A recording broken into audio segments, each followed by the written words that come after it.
Hello students, welcome to my channel. Today we will study metal and alloy. Metal and alloy आज हम start करने वाले हैं।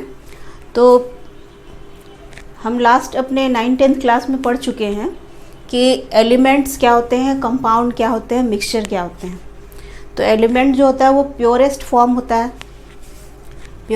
होता है, वो तो एलिमेंट को ही डिवाइड किया गया है मेटल और नॉन मेटल में। उनके किस बेसिस पे, उनके प्रॉपर्टीज़ के बेसिस पे उनको डिवाइड किया गया है। जैसे कि कौन कौन सी प्रॉपर्टी उसमें पाई जाती है, तो जैसे मेटेलिक लस्टर, वो बहुत साइन करते हैं। डक्टिलिटी की, उनके वायर्स बहुत लंबे लंबे बनाए जा सकते हैं। 1 kg गोल्ड के 1 किलोमीटर तक की वायर बनाई जा सकती है, तो इसको डक्टिलिटी बोलेंगे। हार्डनेस उसमें बहुत ज़्यादा होता है। गुड कंडक्टर ऑफ हीट होते हैं, एंड इलेक्ट्रिसिटी के भी कंडक्टर होते हैं। ऑल मेटल्स जितने भी होते हैं वो ऑक्साइड भी फॉर्म करते हैं। तो ये बहुत सी प्रॉपर्टीज़ हैं जिनके आधार पे उनको मेटल और नॉन मेटल में डिवाइड किया गया है। हमें इस चैप्टर में देखना है मेटलर्जी क्या है, ठीक है। तो metallurgy, the process of extraction of a pure metal from its ore. तो पहले हम देखेंगे कि ओर क्या है, मिनरल क्या है। तो मिनरल ऑकरेंस ऑफ मेटल पहले देख ले रहे हैं हम कि हमें मेटल मिलता कहाँ से है। तो मेटल हमें अर्थ क्रस्ट से मिलता है, हम जानते हैं।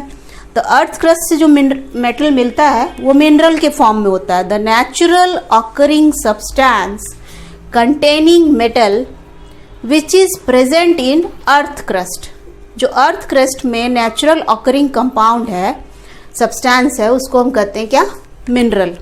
तो ऑल मिनरल्स जो हैं, सारे मिनरल्स हमारे और नहीं हो सकते। ये ज़रूरी नहीं है कि ऑल मिनरल्स आर ओर्स, जितने भी मिनरल हैं वो और नॉट ओर्स। तो एग्जाम्पल के लिए जैसे बॉक्साइट है और क्ले है। क्ले में भी एल्युमिनियम पाया जा रहा है और बॉक्साइट में भी एल्युमिनियम पाया जा रहा है। तो ये मिनरल तो दोनों है, लेकिन और बॉक्साइट का और जो है, एल्युमिनियम का और जो है वो बॉक्साइट है, ठीक है। तो जिससे हम किसी मेटल को इजीली और इन ए चीप वे एक्सट्रैक्ट कर सकें, उसको ही हम ओर बोलते हैं। तो the mineral from which a metal can extracted easily and in a cheap way is called ore. तो ऑल ओर्स आर मिनरल्स। सारे ओर मिनरल्स हो सकते हैं, लेकिन सारे मिनरल्स ओर नहीं हो सकते, क्योंकि जिससे हम इजीली एंड चीपली निकाल सके और मेटल को, उसे ही हम ओर कहते हैं। एक और मैंने यहाँ सीरीज़ बना के रखा है, ये एक्टिविटी सीरीज़ है। तो मेटल को इसमें एक्टिविटी सीरीज़ के आधार पे सेट किया गया है कि जैसे पोटेशियम और सोडियम मोस्ट रिएक्टिव है इस सीरीज़ में।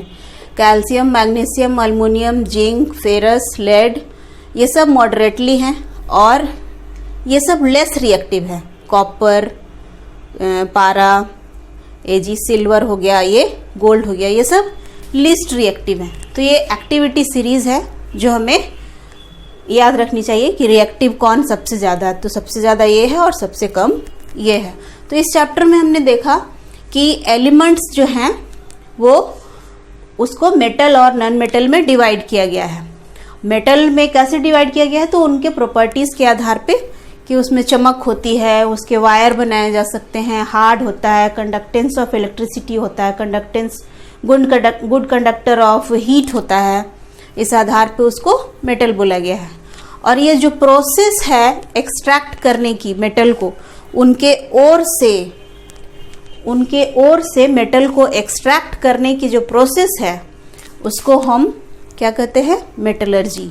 इसमें बहुत से स्टेप्स होते हैं, इट इन्वॉल्व्स मेनी स्टेप्स। कौन कौन से हैं, तो पहला है कंसंट्रेशन, सबको हम डिटेल में पढ़ेंगे बाद में। कंसंट्रेशन है, रोस्टिंग है, कैल्सिनेशन है, रिडक्शन है और रिफाइनिंग है।